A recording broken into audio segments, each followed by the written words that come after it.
Roseanne, I wanted to ask about the recent arrange. Hang on a second.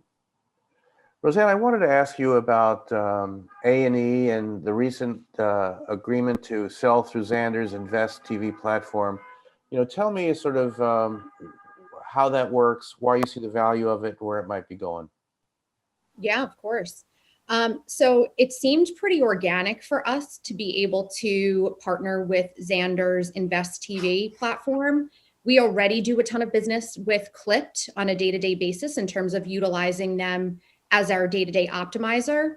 So to partner with Invest TV was just our natural progression in terms of our partnership.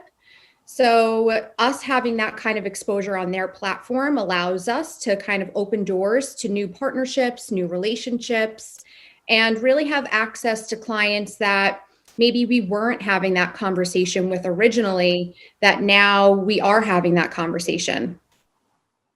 So let me ask you this. What do you see as the optimal relationship between the buyer and the seller?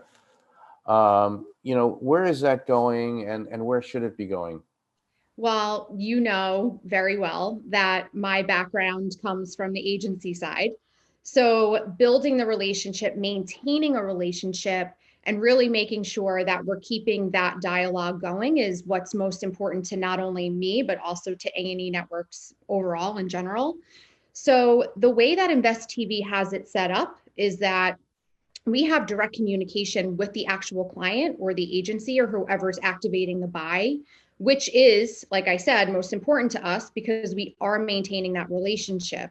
So while a client is submitting the buy and activating through it on the actual Invest TV platform, I'm the one that's having the conversation. My team is the one that's having the conversation direct with the one that's activating that campaign from start to finish.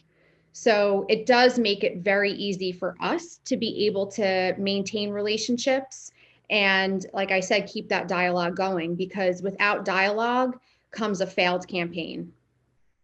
So tell us, as we move into the new year, what technology needs to be evolved to make the marketplace more efficient, in your opinion? Oh, goodness.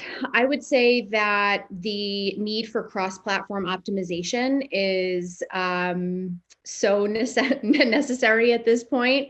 We're pretty far down the road with one particular vendor that we can't disclose at this time, but conversations are going. They're in a really great place.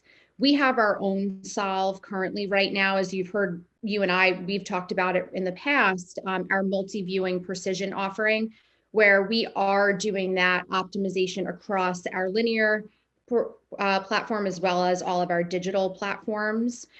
So while we are doing it on our own, there is that need for true cross-platform optimization to really help our clients find the audiences in the right place at the right time. Roseanne, so tell us a little bit about A&E and sort of the roadmap and some big opportunities in the upcoming year, what you hope to accomplish. Yeah. So, like I just said, the need for cross platform optimization is there. So, that's definitely on our roadmap. We're also looking to partner with different vendors. We were the first to announce within the market that we were going to do a guarantee against business outcomes, and that has not changed. We've been full steam ahead. We've been really, putting our pedal to the metal to make sure that at the end of the day, we're listening to our clients and what they need for their KPIs, whether foot traffic into store locations, website visitation, and most recently talking about attention measurement and doing a guarantee against attention. So for us, it's just looking to follow what matters most to our clients, but also moving away from traditional demos and really focusing on what's going to move some of those products off of shelves for our clients or continue that direct to consumer. How do we start to move some of those products? And it's been a crazy year, a difficult year for so many of us in terms of the and in terms of the expectations of your advertisers, of your buyers. How has that changed through COVID, and how might it be changing for the future? I mean, look, we started this conversation between you and I talking about relationships. And I am proud to say that I work for a company that values relationships first. So yes, it was a very challenging year for a lot of our clients, and we listened to them. We helped them wherever we possibly could. And that doesn't really change as we're following them on that journey to provide different innovation for their clients in terms of the agency relationship. If it's a KPI that they're being challenged with, we try to help them with that. We listen to them. And that's not going to change going into 2021. I know a lot of people are so happy that 2020 is over, but the reality is that we're going to have to keep that same conversation going into the first half of 2021 until we all start to get back onto that normal track that we all were before. Great. And finally, some thoughts about how the programmers world is changing. We hear a lot about national enablement. We hear a lot about national addressable, new opportunities for programmers. What's exciting to you? So we actually just wrapped up our first campaign with Ad Curatio on a national addressable level. And we are very excited about it. We're continuing that relationship there with them, but then also looking for new opportunities in terms of the addressable space.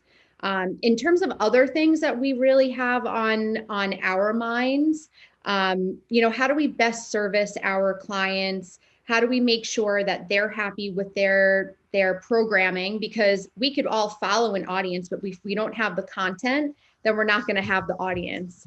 So we have plenty of hours in our library that are locked and loaded, and we're ready to roll that out to our viewers and, for my world, target them appropriately.